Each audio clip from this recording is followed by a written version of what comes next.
Page number 90. बाळांनो, प्रश्न अतिशय सोपा आहे, पण लक्ष दिलं तर सोपा असेल, नाही व्यवस्थित ऐकलं तर अवघड असेल. Okay. Sanjay has a fixed monthly salary. There is an yearly increment of a fix amount in the salary.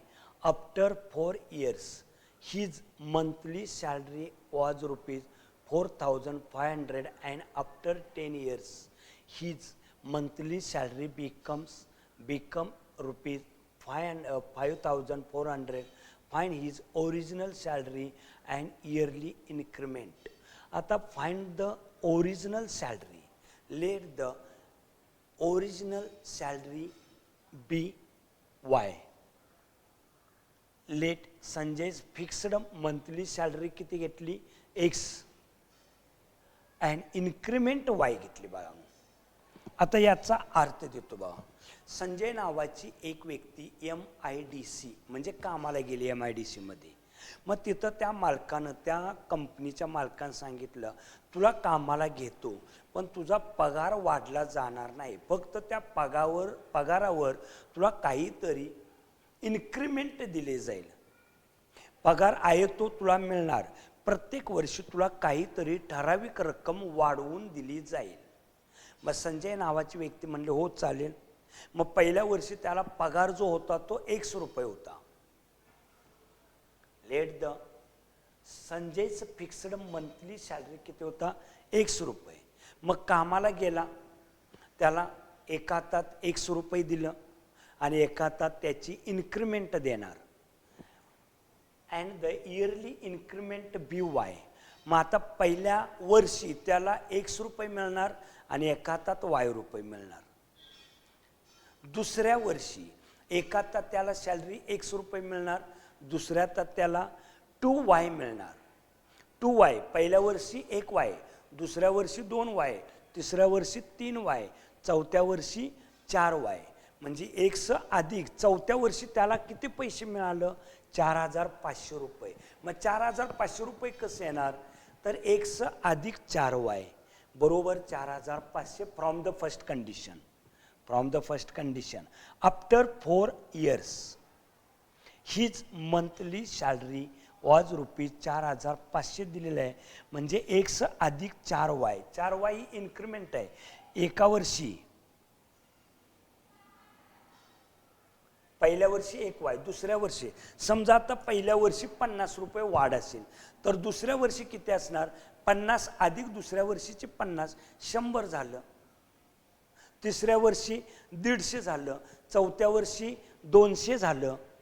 म्हणजेच 1Y, 2Y, 3Y, 4Y, 4 गुणिले 50 म्हणजे 200 झालं. म्हणजे एक्स अधिक 4Y बरोबर 4,500. Equation number 1. आणि नंतर काय दिले बा सॅलरी आफ्टर 10 years म्हणजे 10व्या वर्षी. 10व्या वर्षी गेल्यानंतर त्याच्या ह्या हातात ₹100 ठेवलं, ह्या हातात 10Y ठेवलं, तेव्हा त्याला अमाऊंट किती मिळणार 5,400. 5,400. From the second condition after 10 years his monthly salary become ₹5,400. म्हणजे एक्स अधिक 10Y, 10 वर्षाचे बरोबर 5,400. समजा 6 वर्षांचं दिलं असतं पैसे तर 6Y घेतलं असतं, 3 वर्षाचं असतं तर 3Y घेतलं असतं, 8 वर्षाचं असतं तर 8Y घेतलं असतं. म्हणजे या पद्धतीनं तुम्हाला इक्वेशन तयार करता आली पाहिजेत. मग आता एक्सला एक्सच जाईल का बघा. गुणाकार न करता एक्स घालवायचं असेल तर मल्टिप्लाइंग इक्वेशन 1/-1 -1 न गुणलं, फक्त चिन्ह बदलणार.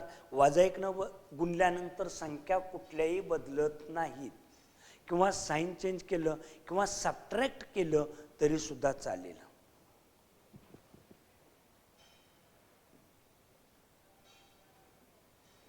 इक्वेशन नंबर 1 आणि इक्वेशन नंबर 2 ही दोनच इक्वेशन मी व्यवस्थित लिहून घेतो.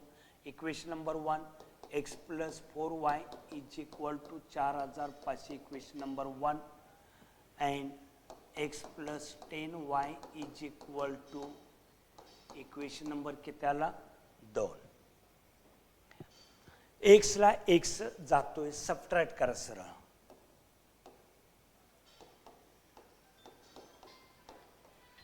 Equation 1 from 2.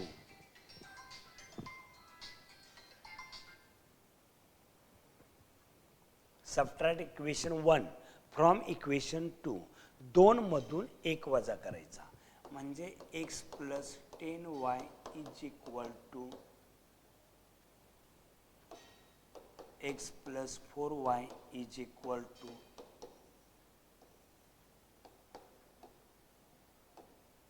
आता सबट्रॅक्ट करायचं म्हणजे वजा चिन्ह देणार.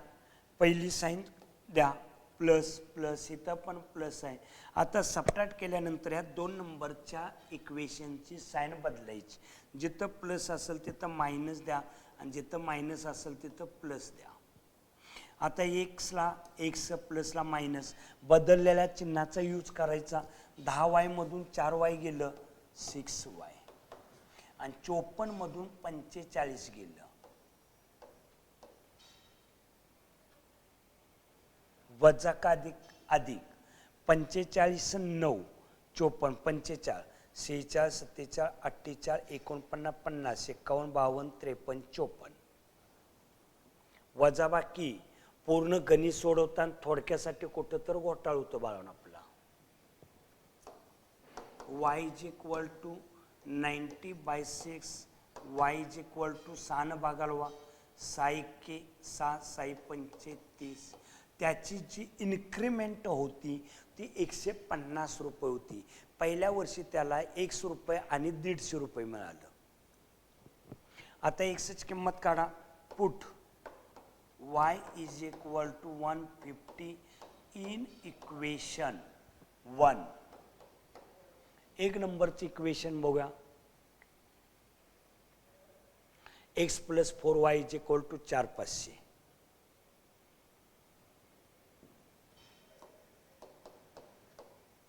4 वर्षाचं पैसे 4500 होतं. x plus 4 into Y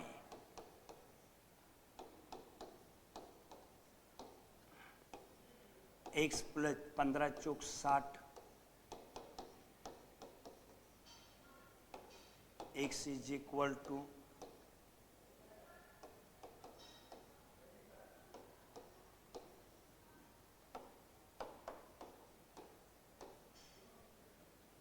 ₹3,900. 3,900 y बरोबर 150 आलेलं आहे. म्हणजे आपल्याला त्याची जी सॅलरी होती ती किती आली? 3,900 आणि त्याची इन्क्रीमेंट किती आली? y म्हणजे 150 रुपये.